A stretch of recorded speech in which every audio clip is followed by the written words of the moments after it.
then I'm telling you, watch time matters. That's a huge metric for YouTube videos. That's such a big deal. So if you take anything away from this video, take that away, is that watch time matters.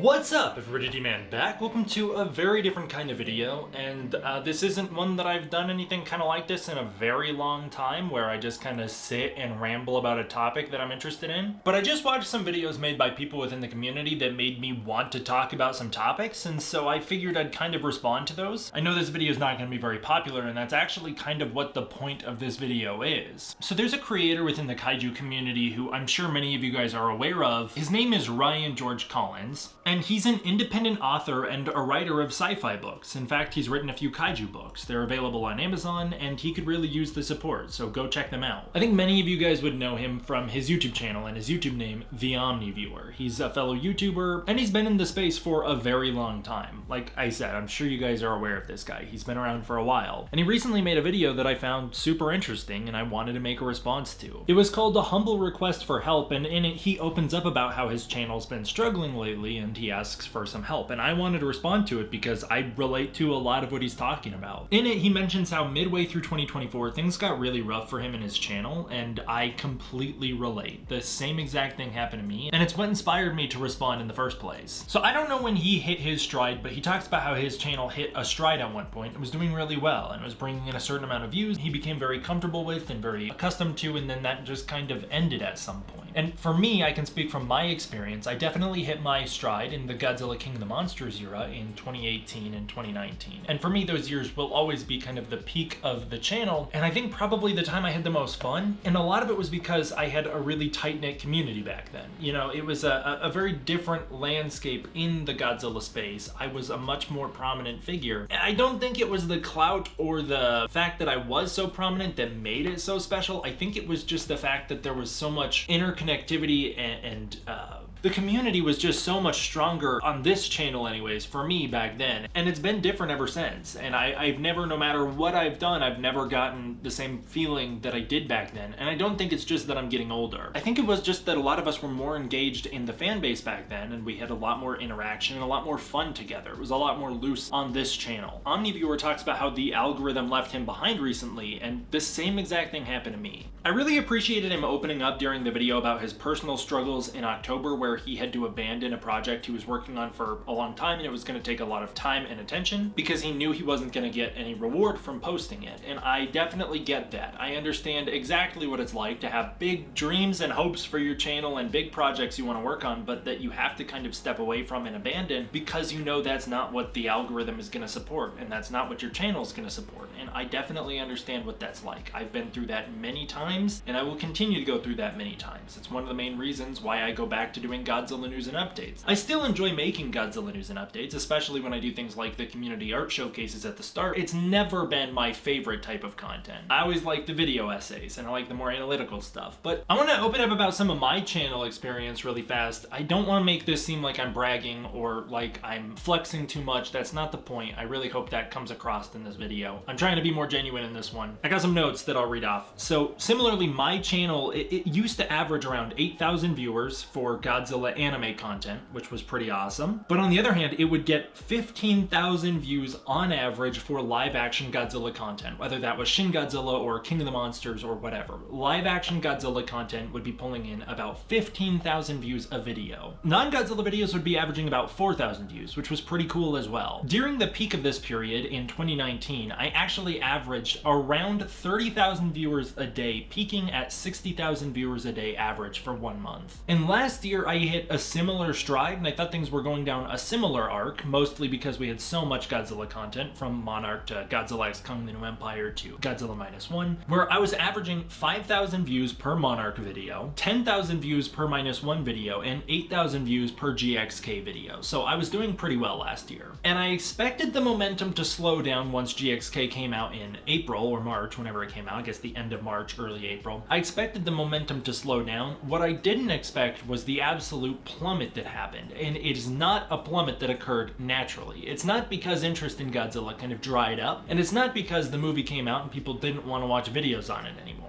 it was entirely algorithm based. By the time May had rolled around, I was averaging 1,000 viewers per video. And it's been that way ever since May, and there's not really much I can do about that. I'm appreciative of the people who check out my content. I know a lot of people are liking that I'm back on the -1 news grind, which is good. I appreciate that, and I'll continue to do that. But it is interesting that that happened all of the sudden. And it coincided with a YouTube update that I've really been struggling to understand ever since it rolled out. It was an update that hit in April of 2024, and I'm sure many YouTubers have experienced either a positive growth from this or a negative growth. But I want you guys to comment if you're still watching this, if you've had similar experiences where you've been able to see on your home feed, mostly on desktop, mostly on the desktop version of YouTube, if you've been able to see videos that are coming from like brand new creators, brand new tiny creators, like 1 to 2 subscribers, like maybe 15 subscribers, the video somehow pulling in like 100 views or maybe less, or maybe a whole lot more. But the point is, they're very small channels. Well, YouTube launched an update, as I understand it, around April to May 2024 to try and push smaller channels and give smaller channels more of a chance to get seen in your home feed. Basically, as I understand the way it works, is channels got ranked into content clusters, where you're ranked based off your videos, titles, descriptions, what the video's about, the video topic, the video length, and especially the associated channels your viewers are watching. You get ranked into these content clusters. So for me, I'm sure I'm with all the other Godzilla YouTubers. Probably OmniViewer and I are in the same content cluster. I would wonder if someone like Kaiju Canuck is, considering he's so focused on the toy thing. Maybe because I do so many toy videos now, maybe I'm in there too. I don't know. But the point is, we were ranked into content clusters. You don't get to see what cluster you're in, and you don't get to know your rank, but we were ranked. And as I understand, you're ranked by views, but more importantly, you're ranked by watch time and click-through rate. And the watch time and click-through rate are really important. Those two metrics have been one of the things YouTube has been really shifting towards over the past few years. Like,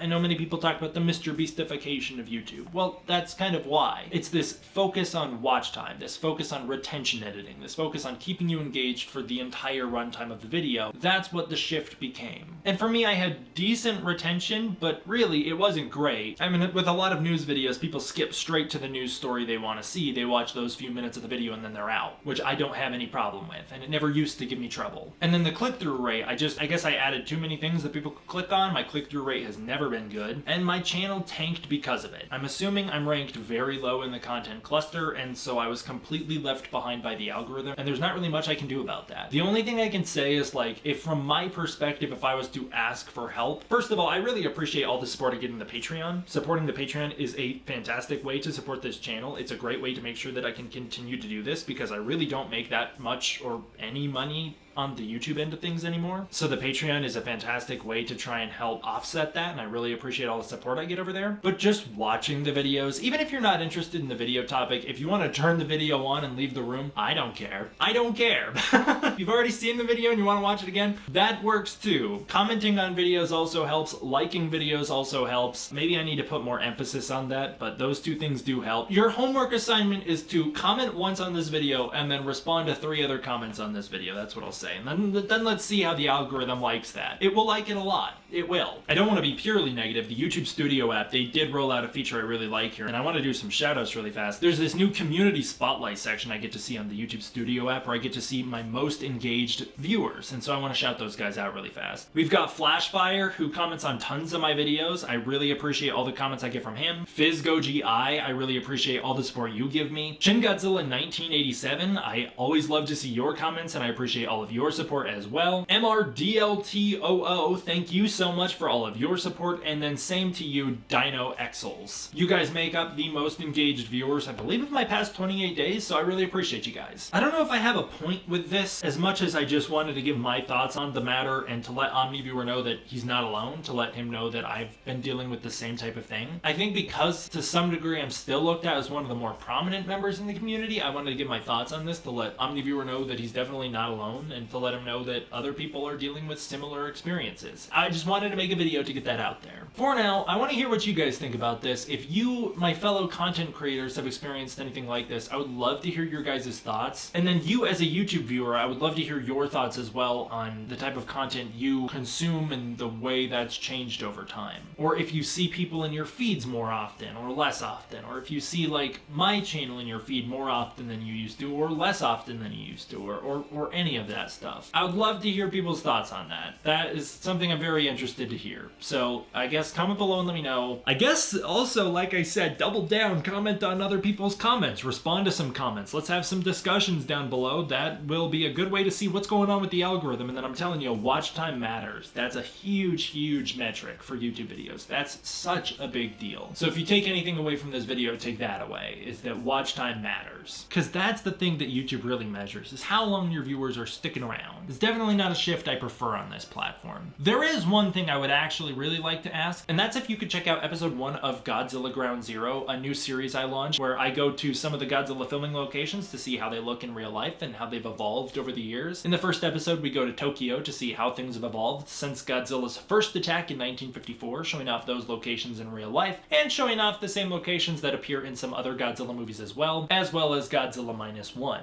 As always, I want to give a huge thank you to my patrons over on Patreon. I really appreciate all the support I get over there. It's because of the support on the patrons that I'm able to make videos like this, which definitely might not get much traction unless it really takes off in a way that I don't expect. So I appreciate the support I get on the Patreons for enabling me to do stuff like this. Thank you all for watching. I hope you enjoyed. I'll see you guys for the next one. D-Man.